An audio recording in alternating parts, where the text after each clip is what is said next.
Welcome to the studio at Global Goals Week 2021. I'm Susan Meyer, Strategic Advisor at Goal 17 Partners. The last year has been marked not just by a pandemic, but by renewed global movement for equitable progress for all. From gender equality to racial justice, the private and public sectors are responding to grassroots pressure to right historic wrongs and build a better future with equity at its core. But what does equity really mean? I'm joined by Nicole Monson, Senior Vice President of Equity and Engagement at the Estée Lauder Companies, and by Michelle Milford Morse, Vice President for Girls and Women's Strategy at the United Nations Foundation. Welcome to you both. Nicole, what does equity mean to you, and why is it so important that we get it right? So Susan, thank you for that very warm welcome. Equity to me means an outcome. It's not about a program or an initiative or efforts. It really is about the outcome of diversity, inclusion, and anti-oppression actions that ultimately afford people fair access, resources, opportunity, and the power to succeed. Real power to succeed.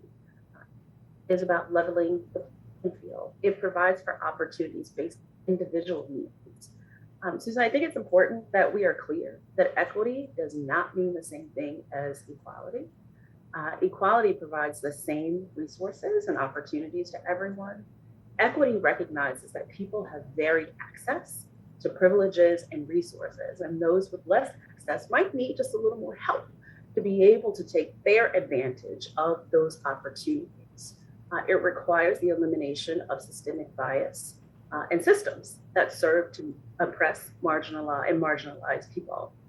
But I also want to just be clear that equity requires intentional action and deliberate action. And that's exactly what we're doing at the Estée Lauder Companies. And why is it so important that we get it right? It's important that we get it right now. It is no longer an option. It is a business imperative for us. As we have seen over the last several months, the effects of the pandemic, that it is affecting marginalized communities in a way that it is not necessarily affecting others. And we see the Black Americans die at a higher rate. And so for us, it really is about doubling down and listening and really trying to understand the plight of marginalized people so that we can actually get to equity. Equity, finally, for me, is about embedding these policies and processes. This is not about a sort of check the box exercise. This is about how do we create sustained policies and practices so that we get it right and continue to get it right along the way. Thank you so much. That was a really comprehensive answer that I certainly learned from. Michelle, what would you add to that? What does equity mean to you and everything you're working on at the UN Foundation? Well, I'll echo one of the things that Nicole said, which was it is about outcomes. And the clearest example I can think of is the pandemic. Our tireless advocates for vaccine equity have been saying this from the beginning. Nobody's safe until everybody is safe.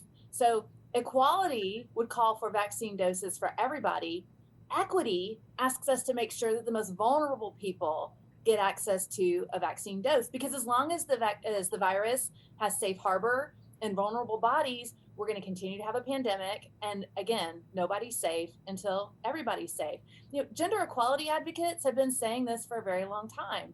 As long as power, resources, privileges accrue to only a small segment of the population, then you can't have prosperous societies, safe societies, thriving economies, or a thriving planet. You just can't. And I know that equity and equality, they're subject to kind of exasperated political discourse, but really this is just common sense. It is also the path to justice. So I agree with what Nicole said, though. This is about outcomes in the world that we want.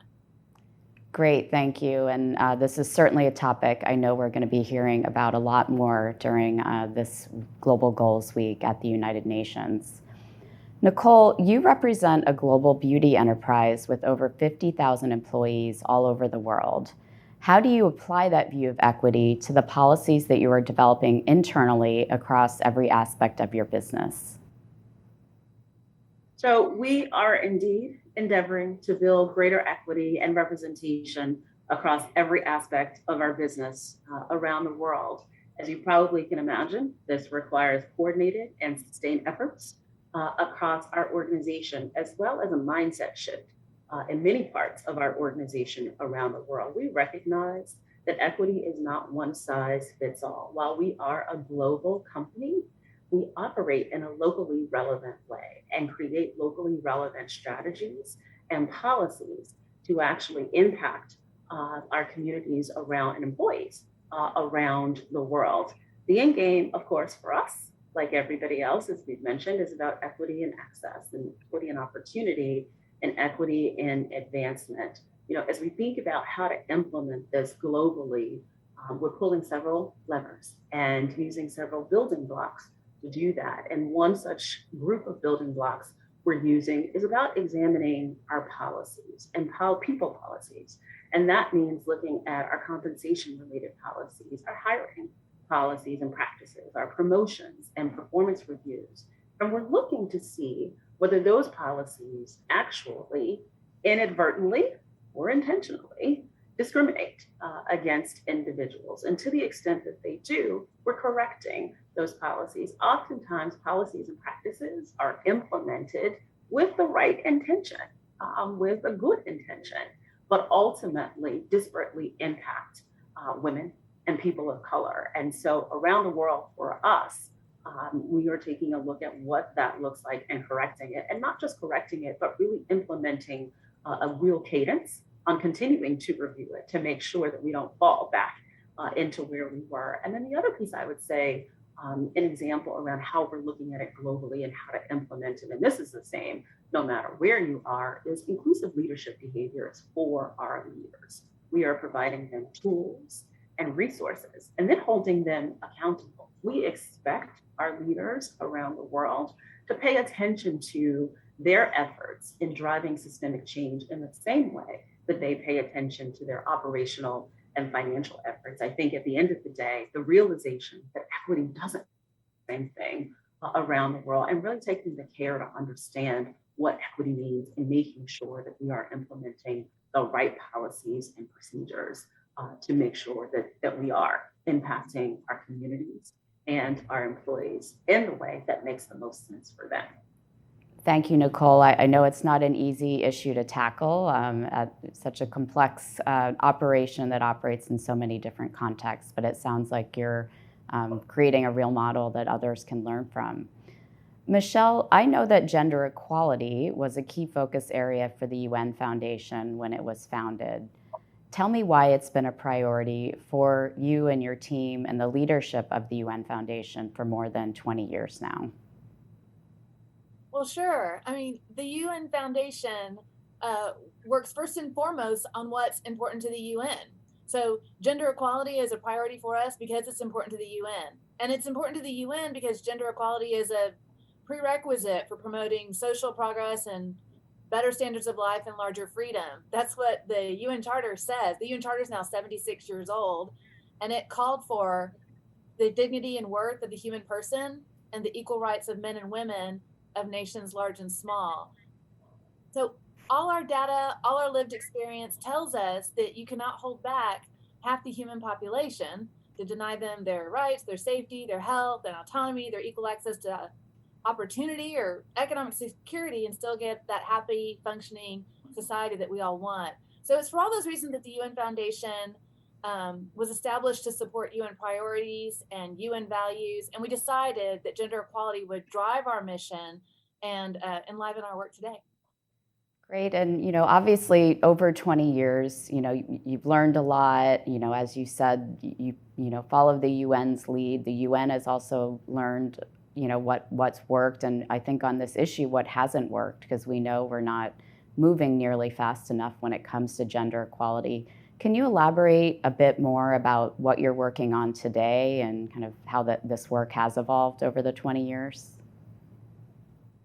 Sure. So 2 key imperatives drive our work now. One is progress towards achieving the SDGs. The other is supporting the generational equality process. And of course, those 2 things are related. First, we only have 9 years to push for progress and get the world on track to achieve the SDGs. The UN has called for far more effort and ambition across sectors, and they've identified gender equality as a cross-cutting enabler.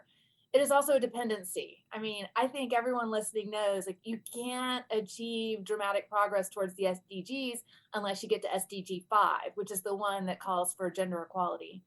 So we're working with the UN partners and other partners, including the Estée Lauder Companies Charitable Foundation, the Rockefeller Foundation, the H&M Foundation, on some of the levers that are poised for high impact, such as ending discriminatory laws. Countries all over the world still have discriminatory laws. We're working on fostering workplaces that work for women, including doing some of the things that Nicole has talked about. And we're also talking about ending gender-based violence, which is probably the most egregious harm to women and their rights. But we're also dedicated to supporting UN Women and this vast ecosystem of partners that want to see the generation equality agenda really take flight. We're at the beginning of that process now, the beginning of a really exciting 5-year journey. The private sector, government, civil society, and philanthropies, they committed $40 billion to gender equality just this past June. But now we all have to kind of roll up our sleeves and ensure that process that comes next is inclusive and accountable, and that 40 billion is a floor and not a ceiling. The world needs that. UN Women wants that. Our partners like the Bill and Melinda Gates Foundation want that, and we do too. Great, thank you. Such important issues, not just for the Sustainable Development Goals, but for everything we need to recover from COVID-19 as well. Nicole, looking at the private sector, so often equity and equality initiatives seem like top-down policies inside of companies. What's the role of employee-based groups like affinity or diversity groups, and how these commitments become integrated into business life? So our organization certainly is not one of those organizations that happens to be top-down. Our ERGs, which is what we call our affinity groups, employee resource groups, play a really critical role, not just in driving equity in our organization, but driving our business agenda. 3 ERGs around the world, and we recognize the importance of listening and engaging with our ERGs and real authentic engagement. We use the insights that we get from them to actually help drive and build our policies related to equity and help drive our culture. They really are thought partners for us, and they really help us get to solutions in the organization. A couple of examples that I can think of. The first one is related to our Black professionals ERG called Noble.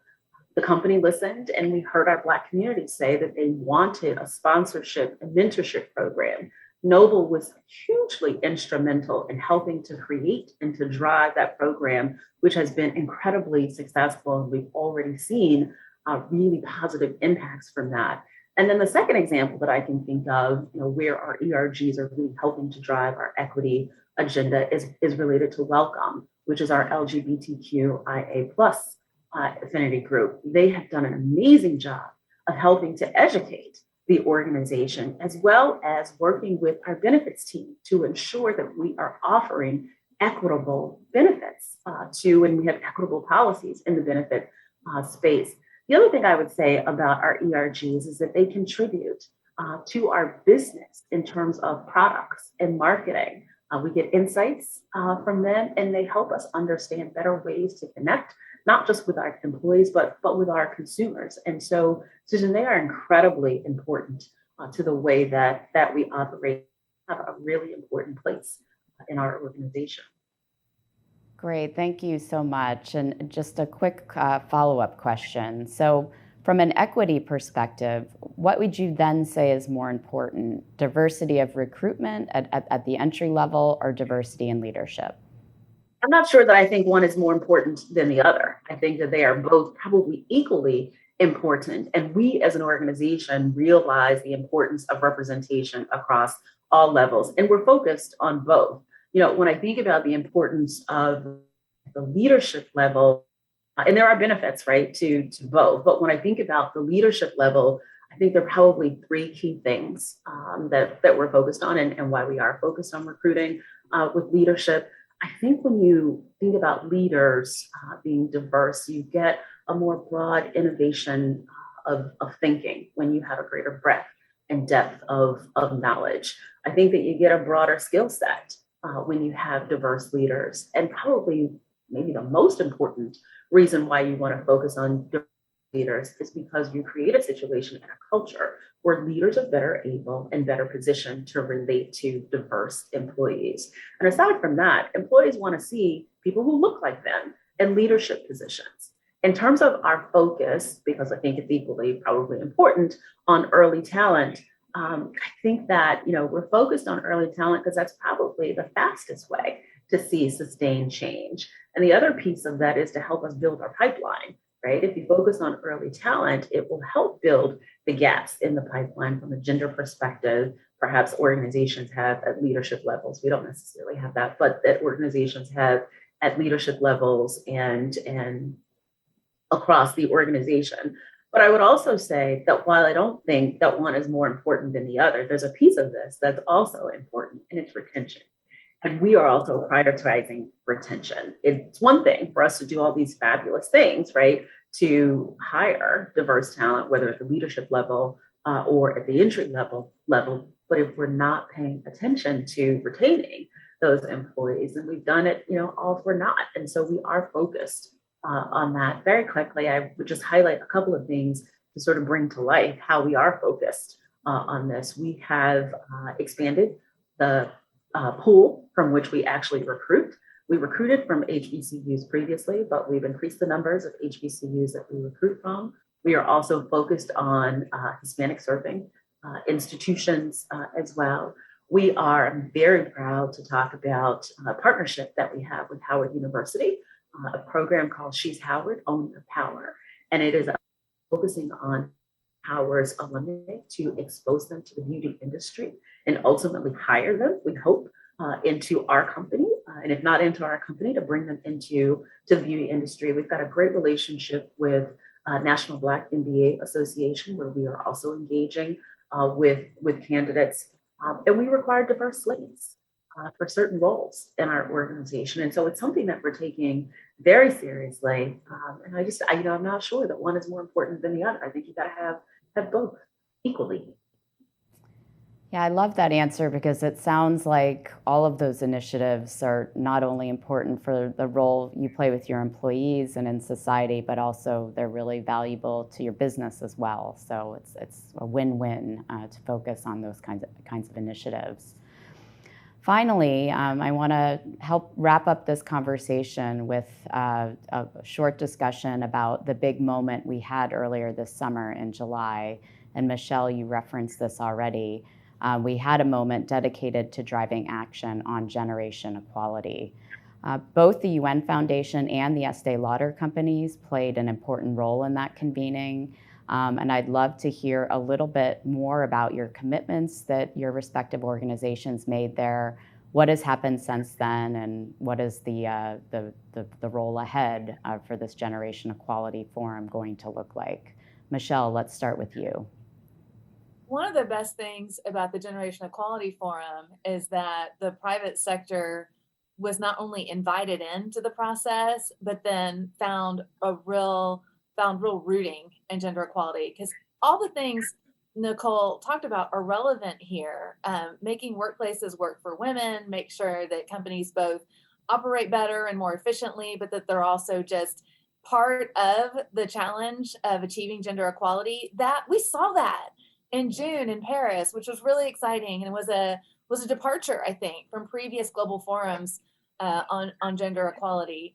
So yes, we were involved in this. It was a labor of love. It was delayed for a year because of the pandemic, but finally we got our moment to celebrate what was then became the 26th anniversary of the Fourth World Conference on Women. So the UN Foundation made a multifaceted, comprehensive commitment to the process across all 6 action coalitions, because we are the home to initiatives that are focused on gender data, on supporting women and value chains, on global health, on empowering girls to be the next leaders of the future. So across our a commitment, you can see our initiatives show up, from Data 2X to the Clean Cooking Alliance to our Global Health Team, UNA USA, Universal Access Project, and Girl Up. So we came in with a full heart and committed with all of our might to being part of this process over the next 5 years.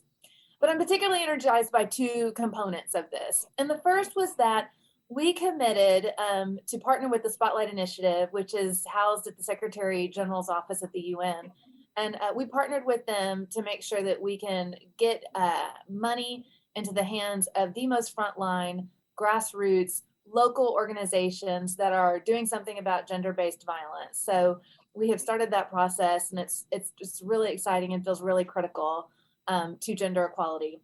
And the second thing we did, we committed to maintaining this network that we built. In anticipation of the Generational Equality Forum, we convened women leaders, private sector experts, grassroots experts, male allies, because we found they wanted to do collaborative advocacy. They wanted to go far and go together. And so we set that network of networks. And then we found that this group actually wants to continue to roll up its sleeves together to be part of the 5-year journey, this journey where we're going to figure out the accountability process. We're going to generate more investment, and we're going to keep marching ahead for gender equality. So we promise to keep that group together, and we're really excited about doing that. But for all of the listeners, you should go look at some of the commitments. They're really inspiring, and they're really critical to achieving gender equality. Great, thank you. Nicole, tell us more about the Estée Lauder Companies commitment, and what are the next steps for the company coming out of this important moment? So Michelle said something that I think is incredibly important, and this is about head and heart for us. We are deeply honored to have been able to participate and afford the opportunity to share and reinforce our commitment to gender equality. We are a woman-founded company in our 75th year. Gender equality is personal for us. Our gender equality commitments, I think, are really based and focused in 3 areas. And the first is about activating our voice and using our employees and our consumers around the world to help our mission to advance gender equality. We are so proud, and I get so excited. We are so proud to have Amanda Gorman, which you may have heard announced last week as our new global change maker, and to really help us and be a part of driving our gender equality efforts.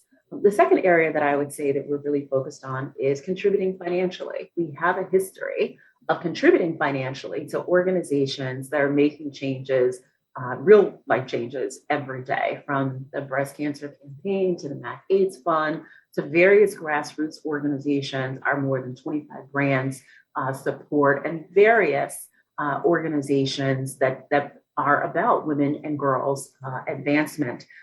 But we're super proud of our most recent investment in Co-Impact, which you may have heard about. And the third thing I would say in terms of our strategy and our commitment related to gender equality, and maybe the most important, is actually activating our gender equality strategy internally, which in several ways supports the UN Foundation's 5 for 5 campaign agenda.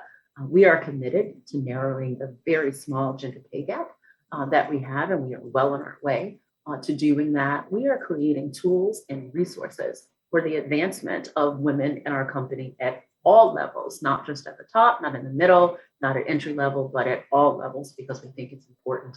And then finally, I would say, in terms of activating our gender equality strategy, it's participating in conversations like this one. To lend our voice in terms of our efforts, but also to continue to learn from others what they're doing and what we can do to continue to drive the agenda forward. So it's personal for us. Gender equality is one of the company's top priorities, and we are committed, Michelle, to continue to work with you to help us get there. Great, thank you so much. Michelle mentioned inspiring commitments. I think what you are both doing with your respective leadership platforms are certainly inspiring as well. And thank you so much. I wish you both continued success in your efforts to drive change. Unfortunately, that's all the time we have for today. I'm going to wrap us up. Thank you for joining me in the studio at Global Goals Week 2021. Thank you to Nicole Monson, Senior Vice President of Equity and Engagement at the Estée Lauder Companies, and to Michelle Milford Morse, Vice President for Girls and Women's Strategy at the UN Foundation. I'm Susan Myers, Strategic Advisor at Goal 17 Partners, and thank you for watching us at the studio.